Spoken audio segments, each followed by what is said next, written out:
Bonjour Benjamin Haddad. Bonjour. Et bienvenue à la grande interview sur CNews et Europe 1. Vous êtes le ministre délégué chargé de l'Europe. L'Europe qui fait face à une violente vague d'antisémitisme. Hier soir, le Premier ministre des Pays-Bas a dénoncé une violence antisémite pure et simple après les attaques et la chasse aux Juifs à Amsterdam. Le choc et la honte perdurent, a-t-il dit, alors que des tensions ont de nouveau éclaté hier dans la nuit dans la capitale. Il appelle à une action forte. Monsieur le ministre, quelle pourrait être cette action, même au niveau européen ?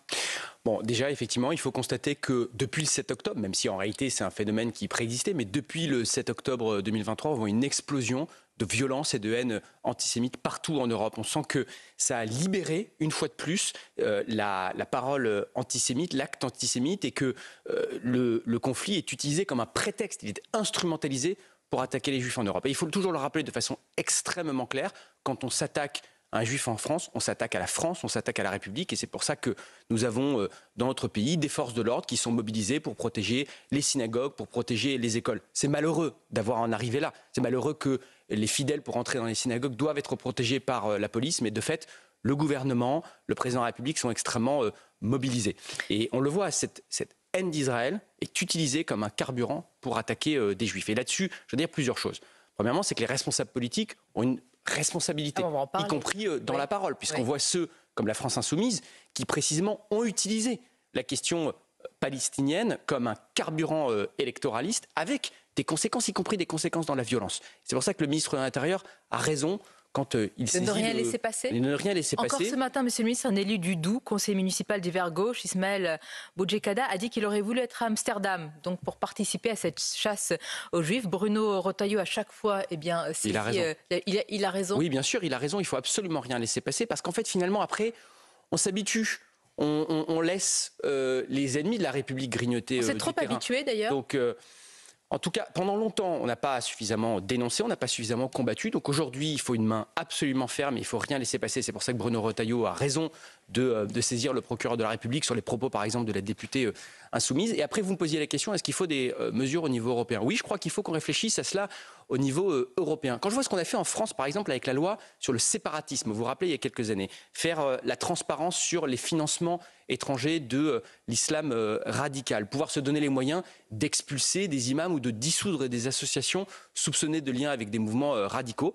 Pourquoi ne pas porter effectivement ce type de mesures au niveau européen ? En tout cas, c'est une réflexion qu'on a en ce moment avec le ministre de l'Intérieur. Mais oui, j'en fais une priorité. Et c'est, je crois, à la France qui s'est dotée d'outils, je veux le dire, qui s'est dotée d'outils importants pour défendre notre laïcité, pour lutter contre l'islamisme et pour lutter contre l'antisémitisme, y compris d'ailleurs l'antisémitisme et la haine en ligne. C'est un combat que nous avons porté. Eh bien, il faut le faire aussi au niveau européen. Vous-même, Benjamin Haddad, vous aviez été pris à partie par Jean-Luc Mélenchon. Il avait déclaré que vous étiez acquis à la politique de Benyamin Netanyahou. Il s'était indigné que ce soit vous, monsieur Haddad, qui vous occupiez de l'Europe. Est-ce que faire l'amalgame entre votre confession et votre action politique, ça relève de l'antisémitisme ? Oui, et je crois que ça avait été dénoncé comme tel d'ailleurs par de nombreuses Mélenchon personnes. est antisémite ? Mais moi, j'entends ce qu'il dit et je vois effectivement ses propos et ceux de son parti qui désignent les juifs, des personnalités juives comme Yael Braun-Pivet ou d'autres à la vindicte depuis déjà bien longtemps.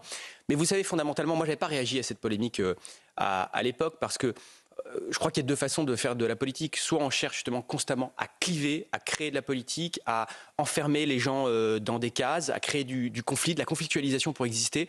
Soit on essaie de se mettre à sa tâche pour travailler au service des Français en avançant calmement. Moi, c'est plutôt mon approche et je crois que c'est celle aussi du gouvernement. Alors le calme, c'est ce qu'on espère, mais en tout cas, c'est un match de très haute tension et sécurité entre la France et Israël qui se tiendra jeudi. Benjamin Haddad, le fait que les autorités israéliennes aient appelé leurs ressortissants à ne pas s'y rendre, sous-entendu, il n'y aurait pas toute la sécurité en France. Est-ce que ce n'est pas une forme de camouflet pour notre pays ? Écoutez, ce que je veux vous dire, c'est que, bien sûr, les footballeurs et les supporters israéliens sont les bienvenus à Paris, comme ils étaient d'ailleurs les bienvenus aussi les athlètes israéliens dans des Jeux Olympiques. Il y a des forces politiques qui nous demandent le boycott. Ce n'est pas une pratique acceptable. Le sport, ça doit être aussi un moment d'amitié entre les peuples. Et donc les Israéliens sont bien sûr les bienvenus. On avait boycotté les athlètes russes. Non, ils étaient sous bannière neutre, mais bon. Mais une forme de boycott. Mais en tout cas, là, les Israéliens sont bien sûr les bienvenus à Paris. Et je me félicite d'ailleurs du message qui est envoyé par le président de la République, par le Premier ministre, qui se rendront à ce match, ce qui montre encore une fois que ça va être un moment de fête, que le meilleur gagne, mais il ne faut pas politiser. De fête, vous y croyez ? Bien sûr, c'est le sport. Il faut que ça soit il faut que ce soit un moment de fête et de rassemblement. Il y aura toutes les dispositions en termes de sécurité qui seront prises, mais je me félicite encore une fois qu'on n'a pas cédé à l'intimidation, on n'a pas cédé au chantage. Encore une fois, les Israéliens sont les bienvenus à Paris. Que ce soit délocalisé, c'est ça. Oui, exactement. Que ce soit les footballeurs, les supporters, et vous aurez des personnalités comme le président de la République ou le Premier ministre et des ministres qui seront présents à ce match pour soutenir l'équipe de France. Alors, je l'espère, j'ai un déplacement prévu, donc on verra effectivement comment on organise ça. Le président Emmanuel Macron y sera. On peut y voir un symbole, car son absence lors de la marche contre l'antisémitisme avait été beaucoup commentée et notamment dénoncée. Pas seulement par les Français juifs, mais en particulier par les Français juifs. C'est aussi le même président, M. Haddad, qui avait évoqué l'arrêt des ventes d'armes à Israël. Tout à l'heure, l'ambassadeur d'Israël sera au Quai d'Orsay pour autre chose, pour s'expliquer après l'incident dans les Léona à Jérusalem-Est. On a du mal à comprendre la position aujourd'hui de la France vis-à-vis d'Israël. Si vous deviez ce matin, sur CNews et Europe 1, nous la résumer, que diriez-vous ? Non, mais moi je crois qu'il n'y a absolument aucune ambiguïté et qu'il ne faut pas mélanger, par exemple, les sujets. Le président de la République, son engagement contre l'antisémitisme et contre l'antisionisme, puisqu'il a été l'un des premiers d'ailleurs à dire que l'antisionisme était une forme d'antisémitisme, il ne souffre d'aucune contestation. Et c'est pour ça, d'ailleurs, je vous le disais, qu'on voit une mobilisation des forces de l'ordre, des autorités pour protéger la communauté juive depuis déjà des années. Et là-dessus, il n'y a aucune ambiguïté. Et c'est pour ça, d'ailleurs, qu'il se rend, et c'est un message, encore une fois, fort d'amitié, de fraternité, de se rendre à ce match. Après, effectivement, il défend la position qui est très claire, qui est la position de la diplomatie française, qui, dès le 7 octobre, qui a été une dénonciation absolue et sans ambiguïté de la barbarie terroriste du Hamas le 7 octobre contre les civils israéliens, avec le soutien au droit des Israéliens à se défendre contre le terrorisme dans le respect du droit international humanitaire. Aujourd'hui, la France appelle à un cessez-le-feu qui peut mener à la reprise des négociations pour une solution politique à deux États, ce qui a toujours été un État israélien, un État palestinien, ça a toujours été la position de la France. La libération inconditionnelle des otages. Je rappelle que nous avons toujours 2 otages français, d'ailleurs, Ofer Calderon et Ohad Yahaloumi, qui sont aujourd'hui détenus par le Hamas. Et donc, c'est à la fois la voix de la France de s'élever contre l'antisémitisme, mais aussi de promouvoir la relance du dialogue politique, la solution politique à deux États et la fin des combats dans la région. J'entends. Est-ce qu'on peut appeler un cessez-le-feu, comme vous le faites, et en même temps dire que, et en même temps, c'est l'expression adaptée, et dire qu'Israël a le droit de se défendre? Mais encore une fois, Israël a le droit de se défendre après le 7 octobre. Il y a une réponse, évidemment, à l'attaque terroriste barbare. Aujourd'hui, encore une fois, l'objectif du président de la République et de la diplomatie française, c'est de retrouver les voies d'une solution politique. C'est-à-dire que comment est-ce qu'on arrive, au-delà de la dimension militaire et des combats, à créer un cadre politique qui est la garantie de la sécurité durable et de la stabilité dans la région. Encore faut-il que la voix de la France porte.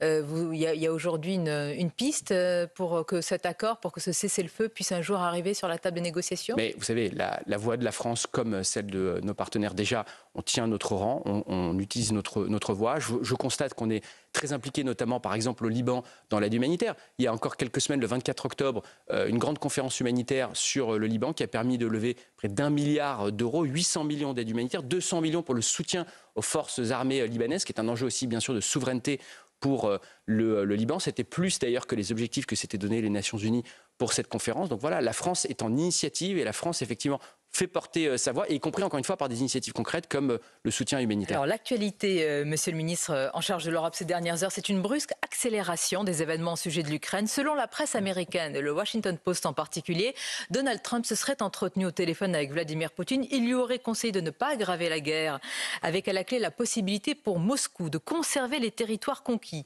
Le Kremlin dément cet appel, mais des mouvements de troupes laissent penser quand même qu'il y aurait une accélération. Comment vous réagissez ce matin ? Trump peut-il être l'homme des négociations sur l'Ukraine? Déjà, je voudrais rappeler qu'au fond, et au-delà d'ailleurs de l'Ukraine, mais au fond, ce qui se passe en Ukraine, ça engage avant tout notre sécurité, nous, d'Européens. C'est une agression contre un État souverain à nos frontières, avec les conséquences d'ailleurs que ça pourrait avoir sur des pays... Oui, non, aux portes. Quand on voit les États baltes, la Roumanie, la Pologne, ce sont des États de l'Union européenne, sont des États membres de l'OTAN. Vous diriez que nos intérêts vitaux sont en jeu en Ukraine? Les intérêts vitaux de l'Union européenne, bien sûr. Je pense que c'était effectivement un enjeu existentiel pour l'Union européenne. Si on laisse Vladimir Poutine gagner, ça crée un précédent désastreux pour les relations internationales, y compris sur d'autres théâtres. Donc c'est à nous aussi de faire entendre notre voix, de continuer à soutenir les Ukrainiens à pouvoir se défendre. Et en effet, la seule façon de mettre fin à cette guerre, et c'est le message que nous portons aussi auprès de nos alliés américains avec qui nous travaillerons, avec l'administration Trump, c'est de donner aux Ukrainiens les moyens de rééquilibrer le rapport de force sur le terrain pour pouvoir engager une négociation. Ça veut dire quoi? C'est-à-dire de pouvoir même frapper sur le sol et en profondeur sur le sol russe. Est-ce que, pour être clair dans ma question, est-ce que le soutien aujourd'hui à l'Ukraine est inconditionnel et sans limite? Non, mais rien n'est inconditionnel ou sans limite. Mais le sujet, fondamentalement, c'est comment est-ce qu'on donne aux Ukrainiens les moyens de rééquilibrer le rapport de force sur le terrain qui peut mener à une négociation. Moi, j'entends aujourd'hui le président Zelensky, qui depuis longtemps, par exemple dans son plan de victoire, dit qu'il souhaite pouvoir négocier. Mais après, une négociation, elle se base sur un rapport de force. Et le rapport de force qui doit pouvoir se rééquilibrer sur le terrain, c'est quand on donne aux Ukrainiens les moyens précisément de pouvoir mener cette négociation. Est-ce que Trump pourrait être l'homme de ce rapport de force? On le connaît quand même pour ce rapport de force et son goût du deal. En tout cas, c'est le message que nous portons et que nous continuerons de porter auprès des autorités américaines. Ma question, est-ce que Trump peut être l'homme de ces négociations pour vous? En tout cas, mais vous savez, au fond, mais je sais qu'on va... Vous n'y croyez pas, Monsieur le ministre, vous ne voulez pas le dire, parce que semble-t-il, s'il est en contact avec Poutine, il est le... Non, mais en réalité, moi, je fais pas de la spéculation sur ce que va faire quelqu'un d'autre. Moi, je vous dis la position que nous porterons et ce que nous devons faire aussi pour prendre en charge notre propre sécurité. Parce que vous avez dit que ce serait une erreur historique d'abandonner l'Ukraine. Négocier, c'est abandonner? Non, mais pas du tout. Je vous dis, encore une fois, abandonner, c'est laisser Vladimir Poutine gagner la guerre et le précédent que ça créerait. La question, c'est comment on crée les conditions d'un rapport de force pour une négociation. Maintenant, fondamentalement, ce que nous voyons avec l'élection de Donald Trump, mais au fond avec les tendances même qu'on avait vues avec ses prédécesseurs. Vous avez vu venir, je vais le préciser à nos auditeurs d'Europe 1 et téléspectateurs de CNews, vous avez publié ce livre il y a quelques années, en 2019, il s'intitule « Le paradis perdu, l'Amérique de Trump et les désillusions européennes », c'est-à-dire au moment où tout le monde pensait que Trump était terminé, que même Trump ne pouvait même pas émerger, vous l'avez vu arriver. Vous ne faites pas partie de ces élites aveuglées. J'ai vécu le premier mandat de Donald Trump aux États-Unis et je crois qu'effectivement, moi je ne crois pas aux leçons de morale. Moi j'ai voulu voir en tant que Français, de façon analytique, déjà les sujets qui ont fait son succès. Et que ce soit la question de l'immigration, la question de la désindustrialisation, le rejet des interventions militaires par une partie de l'opinion publique américaine, en particulier après les échecs de l'Afghanistan et de l'Irak. Et au fond, l'accélération aussi qu'il représentait, je ne pense pas qu'il représente une parenthèse ou un accident de l'histoire. On a vu, par exemple, les tendances protectionnistes qui ont été continues, voire amplifiées par l'administration Biden, avec certains tarifs douaniers, avec l'IRA, contre même les intérêts de l'industrie européenne. Et donc, la conclusion qu'il faut en tirer, c'est pour nous, Européens, de prendre en charge notre propre sécurité, notre destin, d'investir dans notre défense, de nous donner les outils d'assumer des rapports de force aussi sur le plan commercial, de soutenir notre industrie, c'est-à-dire d'investir dans notre autonomie stratégique. C'est le fameux sursaut européen. Mais pourquoi vous ne dites pas d'abord la France ? Mais la France, nous c'est ce qu'on fait d'ailleurs depuis 2017, en faisant baisser le chômage, en doublant le budget militaire de la France sur les 2 mandats d'Emmanuel Macron, en investissant dans la réindustrialisation. Mais après, les intérêts de la France, les intérêts de la France, c'est aussi d'être influent en Europe et d'avoir une Europe qui est capable de défendre ses intérêts. Parce que fondamentalement, entre les États-Unis, la Chine, l'Inde, la Russie, on a intérêt à peser ensemble en Européens. Mais c'est pour ça que je vous reviens juste rapidement sur la question de l'Ukraine. Le vrai sujet, une fois de plus, c'est comment est-ce que nous, Européens, sommes capables, collectivement, en coopérant au niveau, par exemple, de l'industrie de défense, comment est-ce qu'on est capable de défendre ensemble nos intérêts. Mais expliquez-nous ce matin, quelle Europe? Celle de Viktor Orban, dont vous aviez dit il y a 2 ans, je vous cite, et dénoncé sa dérive autoritaire et le fait qu'il détourne les fonds européens. Celle d'Olaf Scholz, fragilisé en Allemagne et probablement remplacé avant Noël. Ou celle de Giorgia Meloni, dont vous aviez critiqué le repli national au sujet de l'immigration? Giorgia Meloni, non. Ce que j'ai dit, c'est que, au contraire, ce que j'ai dit, c'est que quand elle a été élue, elle a fait appel à l'Europe et à la coopération européenne, précisément pour avoir des résultats sur l'immigration. Mais j'avais parlé de ça pendant sa campagne. C'est-à-dire qu'effectivement, pendant sa campagne, elle a fait croire qu'il y avait des solutions uniquement nationales et unilatérales pour avoir des résultats sur l'immigration, et que c'est à travers la coopération européenne. Mais une Europe qui est capable de se défendre, une Europe qui investit dans son autonomie. Celle de M. Scholz? Mais non, déjà celle des 27. On a besoin de travailler avec nos partenaires, on dit souvent l'Europe des 27 et le 28e. C'est la Commission européenne. Mais en réalité, moi ce que je constate, c'est que quand j'entends l'Europe aujourd'hui, la Commission européenne, dans son collège des commissaires actuel, qui parle de souveraineté industrielle, de souveraineté technologique, de nucléaire comme énergie de décarbonation, qu'il y a un commissaire à la défense, je vois que le logiciel change, je vois qu'on fait changer le logiciel, je vois qu'on sort d'une forme de naïveté quand on impose des tarifs à la Chine face à son comportement commercial déloyal sur la question des véhicules électriques. Mais maintenant, effectivement, il faut ce sursaut. Moi, ce que je constate quand je vois aux États-Unis, c'est que les Américains, au fond, ont toujours faim. ils veulent innover. Ils veulent créer, ils veulent investir dans leur défense. Donc la question que je pose aujourd'hui aux Européens, c'est est-ce qu'on a faim? Est-ce qu'on veut innover ou est-ce qu'on veut simplement être des sujets, un théâtre passif des rivalités des grandes puissances? Moi, je veux qu'on soit un acteur. Et un acteur, ça veut dire investir massivement dans notre compétitivité et notre productivité au niveau français comme au niveau européen, en unifiant les marchés de capitaux, en terminant le marché unique, en mettant plus l'accent sur l'innovation que sur la régulation. Parce que ces dernières années, ça a été au niveau européen beaucoup l'accent sur la régulation, sur les questions technologiques. Là, je crois au contraire qu'il faut qu'on soutienne nos entreprises et nos innovateurs. Et en pensant à nos agriculteurs. Bien sûr. Je veux vraiment terminer par cette question. Il nous reste quelques secondes. C'est une question, enfin, c'est un sujet qui risque d'allumer de nouveau la colère des agriculteurs. Le fameux Mercosur, l'accord de libre-échange qui défavoriserait très largement nos producteurs nationaux. L'enjeu désormais de rallier d'autres pays européens, puisque la France, on le sait, ne veut pas le signer. Est-ce qu'il va être signé là dans quelques jours? Vous voyez bien, la position de la France, elle est extrêmement claire, c'est que cet accord n'est pas acceptable en l'état. Donc nous travaillons avec nos partenaires européens pour construire effectivement une coalition qui dit très simplement qu'on a des exigences aussi bien effectivement sur les questions d'équité commerciale, c'est-à-dire très simplement que quand on s'applique des normes, des standards, par exemple pour nos agriculteurs ou nos entreprises, eh bien, il faut que nos partenaires commerciaux s'appliquent les mêmes. Et après, aussi bien au niveau des normes environnementales, c'est-à-dire la protection notamment des accords de Paris et du développement durable. Vous pouvez nous garantir ce matin qu'il ne sera pas signé cet accord, là d'ailleurs au G20 dans les prochains jours? Je ne le souhaite pas. En tout cas, c'est clairement le combat de la France, c'est de s'opposer à cet accord en l'état, de mobiliser nos partenaires pour s'y opposer. Parce que ça revient exactement à ce que je vous disais tout à l'heure. Quand on sort d'une forme de naïveté sur les accords commerciaux, d'ailleurs on voit que l'une des raisons pour lesquelles Donald Trump a été élu, c'est qu'il y a ce retour de bâton contre ces accords commerciaux qui ne sont pas considérés comme équitables et qui ont mené par exemple à une forme de désindustrialisation. Eh bien là, on doit être capable de défendre nos intérêts sans naïveté. C'est le message que porte le gouvernement sur la question du Mercosur. Merci, monsieur le ministre délégué en charge de l'Europe, Benjamin Haddad. Merci pour cette grande interview. Bonne journée et à bientôt. Merci.